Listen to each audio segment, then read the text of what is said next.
Aujourd'hui, je vais vous expliquer, à mon niveau bien évidemment, je ne suis absolument pas électricienne, mais je partage avec vous mes connaissances par rapport au tableau électrique que vous avez dans votre entrée.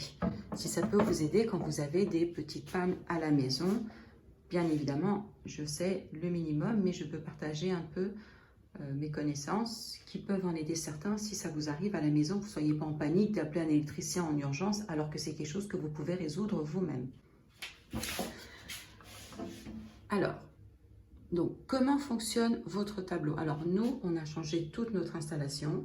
Donc, on a, lui, ce disjoncteur principal. Donc, vous voyez, il est remonté sur le 1 et là, c'est 0 quand il est éteint. Ici, on a, ça s'appelle, c'est le différentiel. C'est un disjoncteur. Alors, attendez voir, j'essaie de me rappeler du nom. Donc, ça, c'est différentiel et ça, c'est des petits disjoncteurs qui sont reliés à vos prises et à vos luminaires. Ce différentiel-là, il nous protège contre les fuites de courant. C'est pour ça que souvent, on relie vos électroménagers les plus puissants sont reliés à la terre. Le fil terre, le fil jaune que vous avez dans vos électroménagers, je vais vous montrer. Ici, par exemple, ici, il y a la terre qui est raccordée, d'accord, qui se connecte ici. En fait, si vous voulez, c'est si en cas il y a une surtension, l'excès de courant, en fait, il va être envoyé ici, qui est relié au sol, à la terre. C'est pour ça qu'on l'appelle la terre, parce que c'est effectivement, ça envoie le courant vers le sol. Donc souvent, les électroménagers un peu puissants, comme vos machines à café, la bouilloire, le micro-ondes, un grille-pain, tout ce qui consomme un peu plus, ont tous le fil de terre. Ils l'ont tous, justement parce que ce sont des équipements qui peuvent avoir un peu plus de surtension. Donc ça, si vous voulez, déjà, vous avez déjà une protection sur votre prise. C'est super bien fait. Voilà. Mais dans votre tableau, vous avez une autre protection. Ce sont ces disjoncteurs. Ils protègent vos appareils électriques à la maison. Donc, c'est pour les surtensions. Pareil, s'il y a trop de courant qui passe, je vais essayer de vous montrer assez simplement comment ça fonctionne. Vraiment, les bases de la base. Vous avez d'un côté la neutre, qui est généralement un fil marron. On va faire un petit point ici. Ensuite, vous avez de l'autre côté la phase, qui normalement est un fil, c'est par L. Voilà. Ensuite, on va faire en jaune le fil de terre qui va être quelque part par ici. Normalement, ça, c'est le symbole. On va faire une flèche. Et vous avez fait votre différentiel que je vais faire en violet. Donc, le disjoncteur que vous avez dans votre c'est un D, hein, dans votre compteur. Le courant, ça fonctionne comment? Alors, je ne sais pas dans quel sens ça va. Le courant, il fait un truc comme ça. Il part et il remonte. Alors, je ne sais pas dans quel sens c'est. Je ne sais pas si ça va de la phase à la neutre ou de la neutre à la phase. Ça, j'en sais absolument rien. Je ne m'en rappelle plus. Mais des deux côtés, vous avez un courant égal. Le disjoncteur, il sert à quoi? Si jamais il y avait, parce que votre appareil, votre électroménager, ben voilà, il y a un souci avec lui, qui reçoit ou qu'il envoie un courant différent, il suffit qu'il y ait une différence entre les deux côtés. Qu'est-ce qui se passe? Quand ça dépasse, ici normalement les disjoncteurs, c'est une différence de 30, c'est quelque chose ampères, je m'en souviens plus. Milliampères, c'est possible? Si la différence, elle va au-delà des 30 milliampères, ici, vous voyez votre courant, il est, comme on dit, il est ouvert, même si on dirait qu'il est fermé, mais il est ouvert parce que ça circule. Si jamais il y avait un écart entre les deux supérieur à 30 milliampères, lui, il va travailler et ce qu'il va faire, là ici, je vais effacer, et il va en fait fermer le courant. En ouvrant ici, il va le fermer. Je ne vais pas vous rentrer dans les détails. Il va le fermer. Fermer le courant dans le sens où il n'y aura plus d'aller-retour possible. Tac, il coupe. Et l'excédent de courant, il va partir ici, sur la Terre. Il va être envoyé du côté de la Terre.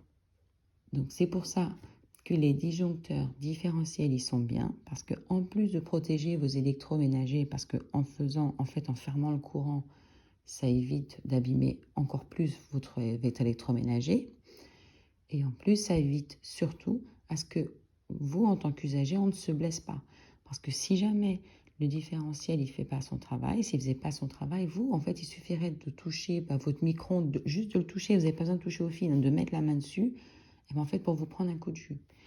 Mais sachez que tout ça ici, c'est pour vous protéger du courant, des fuites de courant, des fuites électriques.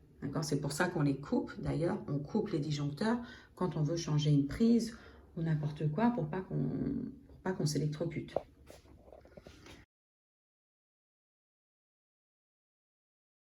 Maintenant, la différence qu'il y a entre le principal et celui-là, à ma connaissance, bien sûr, je suis sûre qu'il a plein d'autres fonctions, mais moi, ce que je sais, par exemple, si vous avez à la maison, ce qui peut arriver, vous avez, par exemple, vous mettez votre lave-linge, votre sèche-linge, votre four, et puis tout d'un coup, vous vous retrouvez sans courant. Ça veut dire qu'il y a une surcharge de courant. Ce qui peut arriver, c'est que vous consommiez plus de courant que ce que EDF ou, comment s'appelle l'autre là, Engie, là, vous a alloué. Vous avez des contrats et souvent quand vous vous abonnez, quand vous ouvrez votre contrat électrique, ils vous demandent les appareils que vous avez à la maison, etc. Ils vont déterminer la puissance électrique dont vous avez besoin par rapport à vos appareils. Donc c'est pour ça qu'il faut leur dire la vérité. C'est pour savoir quelle puissance ils doivent mettre dans votre compteur.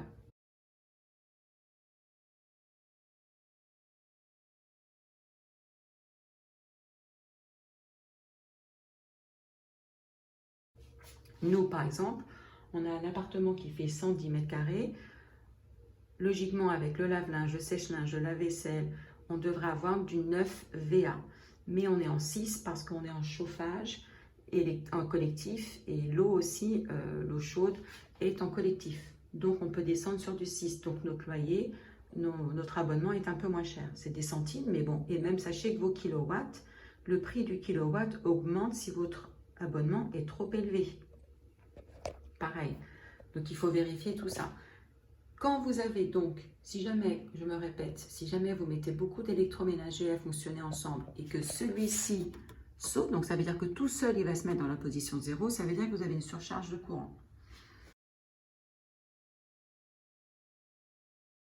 Ou alors, le cas que nous avons eu à peu près il y a 3 semaines, lui, on a eu une coupure de courant, celui-ci restait toujours sur la position 1, mais le différentiel était descendu, donc cela restait en haut, étaient tous relevés comme ça, mais lui, tac, il descendait.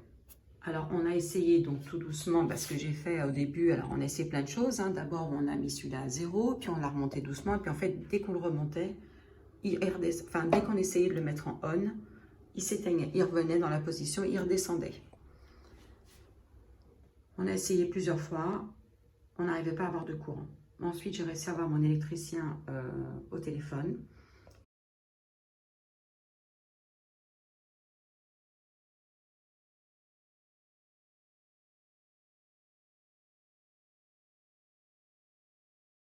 Qui m'a expliqué la première chose qu'on devait faire, c'est avant de le remonter lui, il fallait qu'on les redescende tous. Là, vous voyez, ils sont en position on. Et en fait, il fallait qu'on les redescende tous. D'accord? Celui-là en bas et tout celui-là en bas. Et celui-là aussi.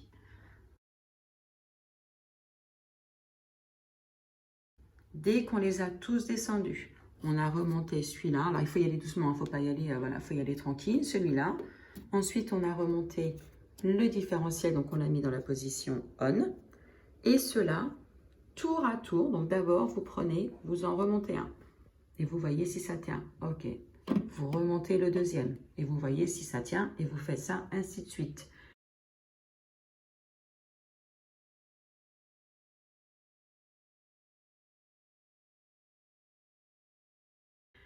Si quand vous en branchez, imaginons, moi ce qui m'arrivait, vous voyez, j'ai même mis des petites marques, vous voyez déjà celui-là. Quand j'arrivais à celui-là, quand je le remontais, paf, j'ai tout lui qui redescendait.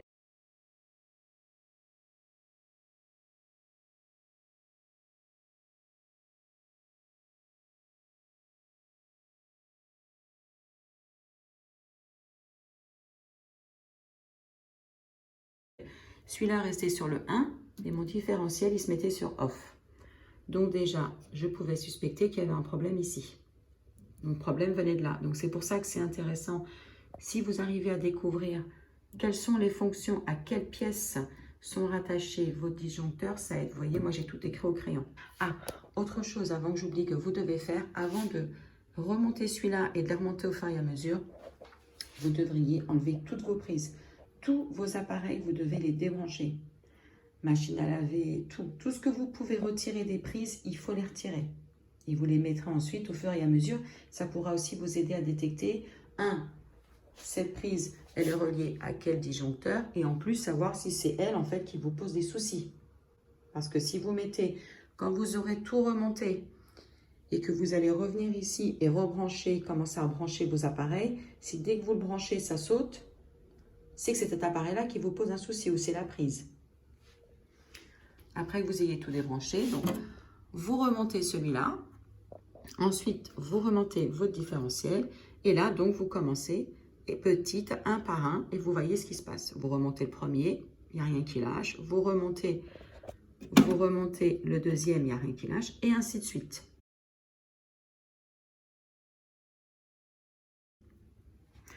Nous, dans notre cas de figure, on avait un souci, c'est comme vous pouvez le voir, j'ai encore les marques, j'avais celui-là, quand je remontais celui-là, il y a tout qui sautait. Quand je remontais celui-là, il y a tout qui sautait. Quand je remontais celui-là, il y a tout qui sautait. Quand je remontais celui-là, il y a tout qui sautait.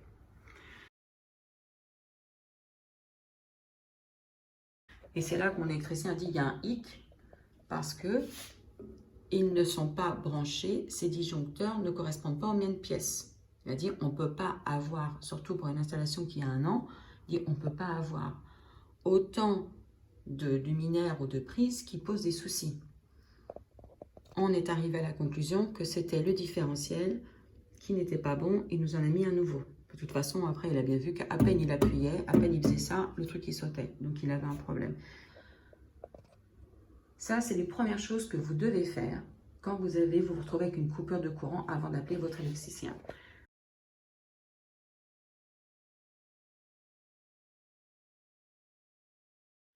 Oui, alors, je m'excuse comme d'habitude, mais vous savez, il est 6 h du matin.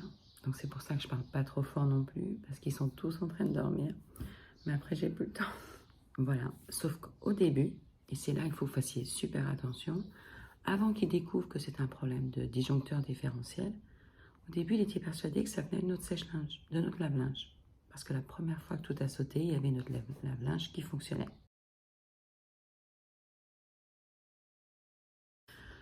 Donc, le problème, c'est que même pas 24 heures après, il y a tout qui ressaute. Mais là, par contre, on avait le sèche-linge qui était en marche. Et puis finalement, on était en train de faire, comme vous avez vu sur une autre vidéo, j'étais en train d'installer la télé dans notre chambre à l'intérieur du dressing Ikea. Donc j'étais en train de percer le fond j'allais percer le fond du caisson pour pouvoir faire passer la rallonge, pour pouvoir mettre l'Apple TV, etc. Enfin, et pour brancher la télé.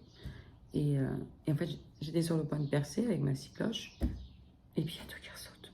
Donc on rappelle l'électricien, il revient, et là il nous dit, ah, je pense que ça doit être le lave-linge et le sèche-linge, parce que nous on les a côte à côte dans la salle de bain, ils sont tous reliés à une prise juste derrière. Il nous dit c'est les deux. J'étais pas très contente, surtout que notre lave-linge, ok, il avait 5 ou 6 ans, mais le sèche-linge on l'a acheté il y a 1 an quand on a emménagé.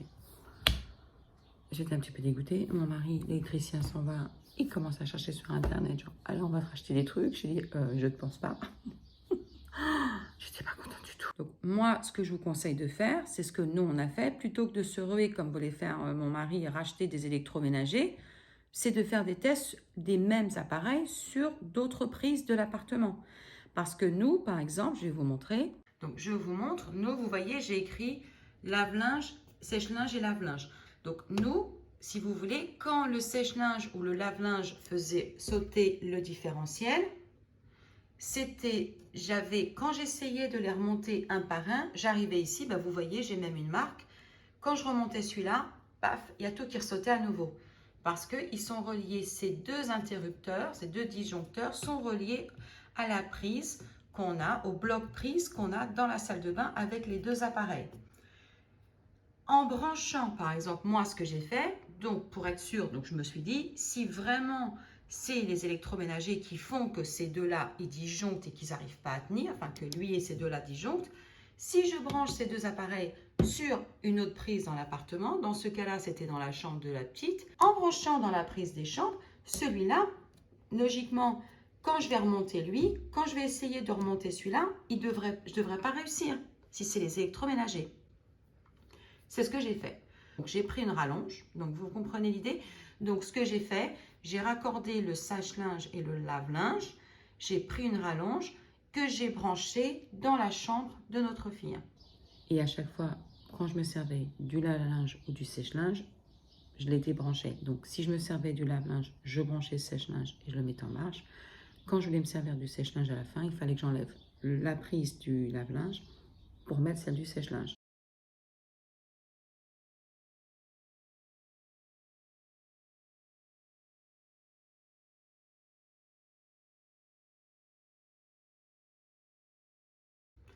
Eh bien, écoutez, c'est justement ce qui s'est passé. Je pouvais parfaitement le remonter sur on.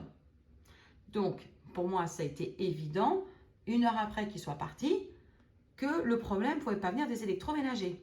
Le problème, il était ailleurs. Donc, comme vous imaginez, il était hors de question qu'on rachète quoi que ce soit. Bon, je le rappelle et je lui explique ce qu'on a fait. Et je lui dis, écoutez, il n'y a rien qui saute. Il m'a dit, bah, écoutez, il m'a dit, on va attendre, on verra bien ce qui se passe. Effectivement, quelques jours plus tard, genre 3 jours après, je suis en train de repasser, j'ai le lave-vaisselle en marche, j'ai mon four en train de cuisiner, en train de cuire, j'ai mon four en marche et je suis en train de repasser. Et il y a tout qui ressaute, à nouveau.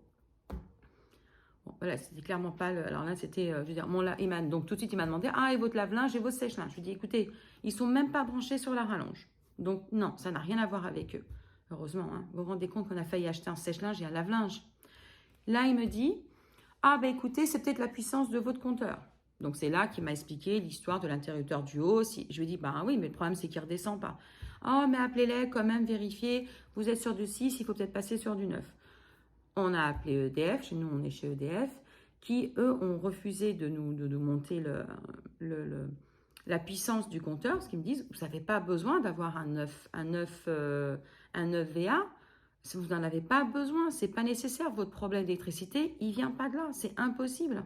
Le problème, c'est que quand vous faites ça, si vous changez la puissance de votre compteur, si jamais il se trompait à nouveau, on devait rester 1 an avec ce contrat, avec cette puissance.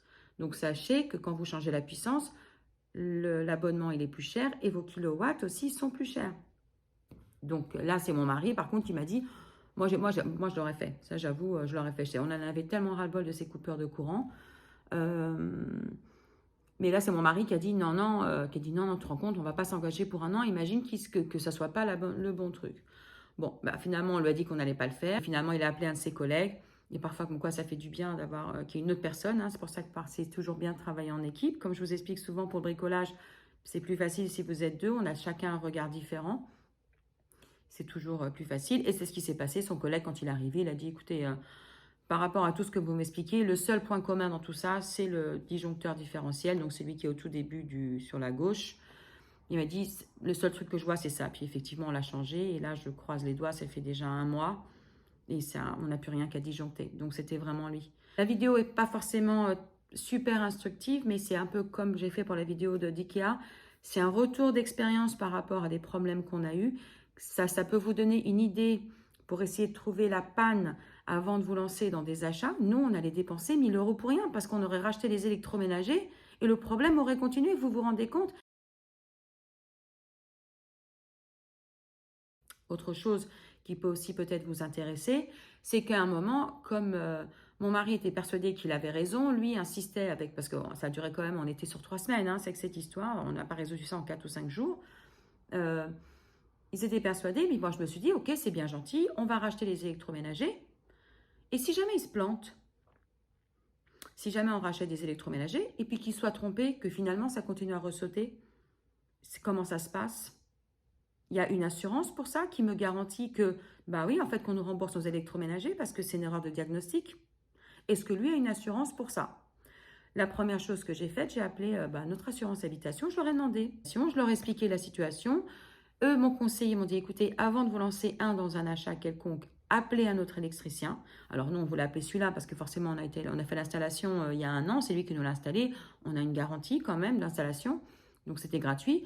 Mais effectivement, il valait mieux qu'on paye un autre électricien avant de racheter des électroménagers pour qu'ils viennent voir. Entre-temps, ils ont trouvé le problème de la panne. Et la deuxième étape, si vraiment l'électricien, le deuxième, nous avait dit, bah, écoutez, je pense que c'est vraiment ça, j'aurais mis les choses noir sur blanc sur papier en disant, OK, on va racheter des électroménagers. Par contre, si la panne ne vient pas de là, vous avez conscience qu'il va falloir nous rembourser. Il faut que ça soit clair. Il faut m'assurer que son assurance peut tout prendre en charge. Parce que nous, l'assurance habitation, même si moi je considère que c'est une panne, pour eux, c'est pas une panne. Bizarrement. Donc, il aurait fallu qu'on emmène chez un réparateur, que le réparateur il fasse le diagnostic et qu'il dise qu'effectivement, on avait une panne sur les électroménagers. Sinon, l'assurance habitation, parce que nous, on a pris le niveau 3, parce que comme on a tout rénové, on a pris l'option la plus chère. On a racheté presque tous les électroménagers dans l'appartement. Donc, il fallait qu'on aille voir un réparateur qui nous confirme qu'il y avait effectivement bien une panne. Et après seulement, et à ce moment-là, c'est qu'on devait appeler notre assurance habitation pour leur dire que oui, il y a eu un réparateur qui a fait son diagnostic et qui confirme qu'il y a bien une panne pour qu'on soit remboursé par notre assurance habitation. Si jamais la panne n'aurait pas été confirmée par écrit par un réparateur d'électroménager, là, il aurait fallu qu'on voit avec l'assurance de notre électricien. Mais il faut que tout soit par écrit. Vos échanges, à partir du moment où votre électricien vous conseille de racheter des électroménagers, ne les rachetez pas sans avoir de preuves écrites. Parce qu'après, vous ne pourrez plus rien réclamer. Le verbal ne vaut rien. Donc surtout, pensez bien à ça. Et faites les différents tests comme nous on a fait. Donc c'est la raison de la vidéo. J'espère qu'elle sera utile à certains. Donc j'espère que vous avez tenu le coup et vous avez regardé jusqu'au bout. Mais je me suis dit que c'était peut-être une bonne idée de partager notre expérience. Parce que vu le montant de la dépense, non, 1 000 €, c'est pas possible. Donc voilà, j'espère qu'elle vous sera, voilà, elle pourra peut-être servir à une personne, mais si déjà elle sert à une personne, ben c'est déjà super. Donc à très bientôt sur une prochaine vidéo.